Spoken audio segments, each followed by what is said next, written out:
खुलुमबाय बे समाव बड'लेण्ड इंखं टेलिभिजननि स्टुडिय'आव मिथिखा नार्जारि। खुलुमबाय बे समाव दङ बड'लेण्ड इंखं टेलिभिजननि स्टुडिय' आं खोमथागोरा गयारि। दिनैनि गाहाय रादाबफोराव दङ। सिलचराव साननि समावनो सासे हिनजावसाखौ किडनेप खालामदों।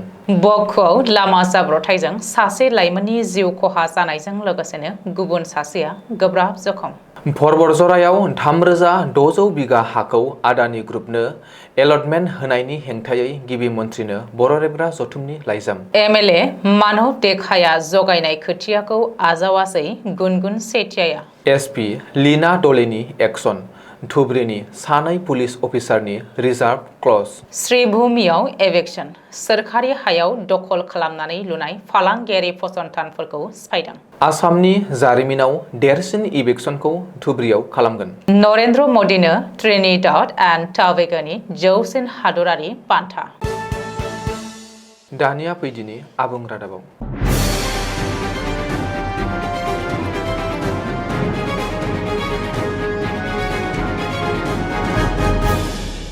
सिलचराव साननि समावनो सासे हिनजावसाखौ किडनेप खालामदों।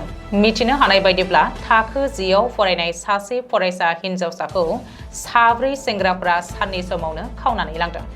बे जाथायनि बागै खावजानाय हिनजावसानि फंबाया मिथिहोनाय बायदिब्ला साब्रै सेंग्राफोरा स्टेमर कार्ड र'डआव टाउन हाई स्कुलनि साखाथियाव गंसे काराव लाबोदोंमोन आरो सदरघाट दालां फारसे लानानै थांदोंमोन। बे समाव नखरनि सोद्रोमाफ्रा बे जाथायनि बागै मालुग्राम पुलिस आउटपस्टआव मोनसे गसर थिसननाय जाबाय होननानै सुलुङाव फोरमायदों। बक' पुलिस थानानि सिङाव थानाय जतिनगर ओनसोलनि बक'गुदि सावस्रि मिरुनि खाथियाव लामा जाब्रबथाय। बे जाब्रबथायाव सासे लाइमोना जिउ गोमायो आरो गुबुन सासेया गोब्राब जोखोम जायो। मिन्थिनो हानाय बायदिब्ला सानै लाइमोना बाजाज पालसार मटर साइकेलजों न'आव फैफिनगासिनो थानाय समावनो लामा सेरनि मोनसे हाखराव गोग्लैलांदोंमोन। जाब्रबथायनि उनाव जायगानि सुबुंफोरा सानैखौबो बक'गुदि सावस्रि मिरुआव लांनाय जादोंमोन। नाथाय मटर साइकेल सालायगिरि सिद्धार्थ बिश्वासखौ गोजौ फाहामथायनि थाखाय गुवाहाटीआव दैथायहरनाय जादोंमोनब्लाबो बारालिमारा गामिनि 20 बोसोर बैसोनि सिद्धार्थ बिश्वासआ लामायावनो जिउ गोमायो। बर' हारिनि उदां लिरगिरि आफाद बर' राव थुनलाइनि जौगाथायनि थाखाय बाउसोमनाय बर' लिरगिरि, खन्थाइगिरि, सावरायगिरि आरो बिजाब सोरजिगिरिफोरजों दाफुंजानाय बर' रेबग्रा जथुमा थार्मेल पावार प्रजेक्टनि थाखाय आदानि ग्रुपनो 3600 बिगा हा होनो थाखाय बिटिसि सरकारा आसाम पावार डिस्ट्रिबिउशन कर्परेशन लिमिटेडनो हा एलटमेन्ट होनायनि हेंथायै गिबि मन्थ्रि डक्टर हिमन्त बिश्व शर्मानो लाइजाम हरदों। चिरां जिल्लानि जिल्ला बेंगिरिनि जोहै दिनै काजलगावआव गथायदों गांसे गोसोखां बिलाइ। मानो होनोब्ला क'क्राझार जिल्लानि परबतजरा ओनसोलाव फाग्लिजरा गामियाव आदानिनो हा हगारनायाव जायगायारि हारिफोरनि सोमावसारनाया आथिखालाव बांनो हमदों।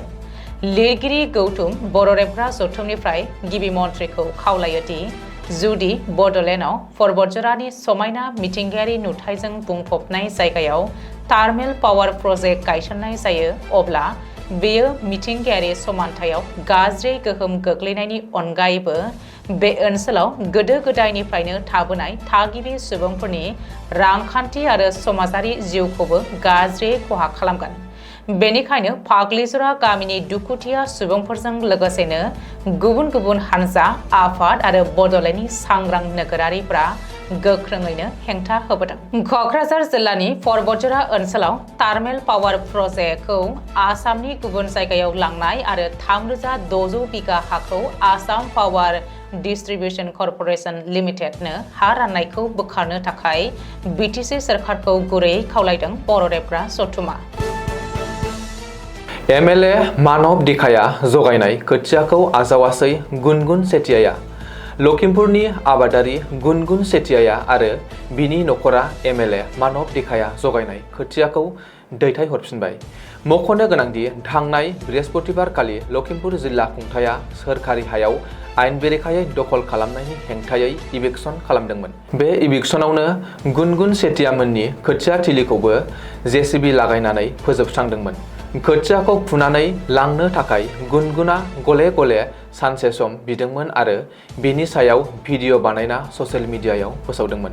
नाथाय जिल्ला खुंथाया बेनि खाबुखौ होआखैमोन। गुनगुननि भिडिअआ ससियेल मिडियायाव भाइरेल जानायनि उनाव एमएलए मानब देखाया गुनगुननि नखरनिसिम आबाद बिफाननि खोथिया दैथायहरदोंमोन। नाथाय एमएलए मानब देखाया जगायनाय खोथियाखौ आजावाजासे दैथायहरफिनो गुनगुननि नखरा। जाख्ल'नाय आरो कारापसनाव लोब्बा थानाय आसाम पुलिसनि सानै अफिसारनि रिजार्भ क्लज खालामनाय जाबाय। धुबुरीनि एसपि लीना डलेआ गोख्रों राहा लानानै सानै पुलिस अफिसारनि रिजार्भ क्लज खालामनानै होदों।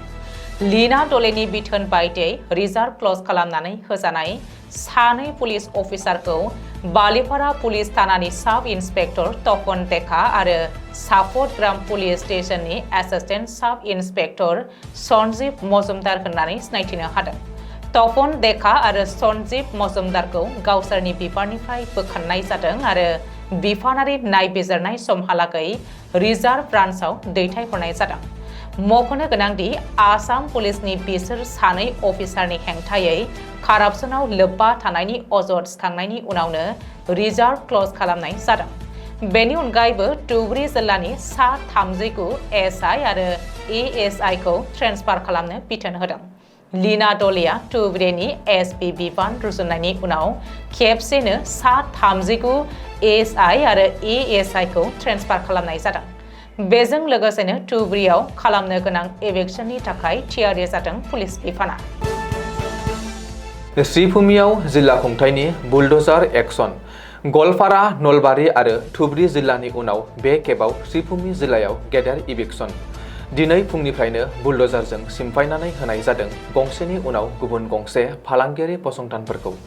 सोरखारि हायाव आयेन बेरेखायै दखल खालामनानै लुनाय दखान गला आरो फालांगियारि फसंथानफोरखौ इभिक्सन खालामनाय जादों। श्रीभूमि सोरखारि हायाव दखल खालामनानै लुनाय गंसेबो फालांगियारि फसंथाना जिल्ला खुंथायनि बुलडजार एक्सननिफ्राय बारग'वाखै। मख'नो गोनांदि आसामनि गुबुन गुबुन जिल्लायाव खुंथाया आयेन बेरेखायै दखल खालामग्राफोरनि हेंथायै इभिक्सन खालामगासिनो दङ। गलपारा, नलबारि, धुबुरीनि उनाव बे खेबाव श्रीभूमियाव दखल खालामनानै लुनाय फालांगियारि फसंथानफोरखौ थेर बेथेर खालामदों जिल्ला खुंथाया। श्रीभूमि जिल्ला खुंथाया दिनै फुंनिफ्रायनो पुलिस सिआरपिएफनि गोख्रों रैखाथिनि गेजेरजों इभिक्सन खालामनाय जादों।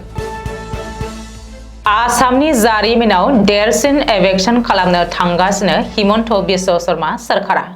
आफां आसामाव थाबैनो 9,000 बिगा सोरखारि हायाव इभिक्सन खालामगोन। धुबुरी आरो बिलासैपारानि 9,000 बिगा हायाव खुंथायनि बुलडजार सालायगोन। अन्नाय गैया, निमाहा गैया नीतियाव हिमन्त बिश्व शर्मानि सोरखारा सिफायनानै थेर बेथेर खालामगोन सोरखारि हायाव आयेन बेरेखायै दखल खालामनाय रोजा रोजा सुबुंनि न' बांफोरखौ। थाबैनो इभिक्सन खालामनो गोनां 9,000 बिगा हानि गेजेराव बिलासैपारायाव 5,000 बिगा आरो धुबुरीयाव 4,000 बिगा। बेनि थाखाय जिल्ला खुंथायनिफ्राय न' बांफोरखौ खालि खालामनो बिथोन होदों। माइकिं खालामनानै 9 जुलाइनि गेजेरावनो न' आरो थावनिखौ नागारनो डेडलाइन होदों जिल्ला खुंथाया। जाउनाव थागिरि रायजोफोरनि गेजेराव खुद्रिनाय आरो गिखांनाय थासारि। रिपर्ट बायदिब्ला बिलासैपारानि सन्तोषपुर, सरुवा बाख्रा आरो सिराकुटारनि रोजा रोजा नखरनो इभिक्सननि नटिस हरदों जिल्ला खुंथाया। गुबुन फारसे धुबुरीयाव सलार पावार प्रजेक्टनि थाखाय मख'नाय ओनसोलनि 4,000 बिगा सोरखारि हाखौ इभिक्सन खालामनाय जागोन। बेनि थाखाय गिबि मन्त्रि डक्टर हिमन्त बिश्व शर्माया बै ओनसोलाव खेबनै नायबिजिरहैबाय। आदानि ग्रुपनि डाइरेक्टर जित आदानियाबो सार्भे खालामबाय। मख'नो गोनांदि जायखिजाया समावनो बुलडजार लानानै धुबुरीयाव थांगोन पुलिस बिफान आरो जिल्ला खुंथाय। आयेन बेरेखायै दखल खालामनाय हाखौ उदां खालामनो थियारि रायजो सोरखारा। गाहाय मन्त्रि नरेन्द्र मदिनो ट्रिनिडेड एन्ड टबेग'नि जौसिन हादरारि बान्था दा order of the republic of Trinidad and Tobago' बान्था होनाय जादों गाहाय मन्त्रि नरेन्द्र मदिनो। मख'नो गोनांदि खनसेनो गुबुन गुबुन 5 हादर दावबायनो ओंखारलांनाय गाहाय मन्त्रि नरेन्द्र मदिनो ट्रिनिडेड एन्ड टबेग'नि जौसिन हादरारि बान्थाखौ होनाय जादों। मिन्थिनो हानाय बादिब्ला मुलुगनां गुरुनि दैदेननाय भारतारि गोदान दिहुनगिरिफोरजों गोथौ सोमोन्दो आरो कभिड-19 महामारिनि समाव सुबुं अनफावरि हाबाफोर मावनाय आरो हेफाजाब होनायनि थाखाय नरेन्द्र मदिनो बे बान्थाखौ होनाय जादों। मख'नो गोनांदि नरेन्द्र मदिया order of the republic of Trinidad and टबेग'जों हादरारि मान होजानाय गिबिसिन गुबुन हादरनि दैदेनगिरि। नरेन्द्र मदिया गुबुन हादरनिफ्राय मोननो हानाय बेयो 25थि इन्टारनेशनेल बान्था। दिनैनि रादाबा एसेनोसै। गोजोन्थों। गोजोन्थों।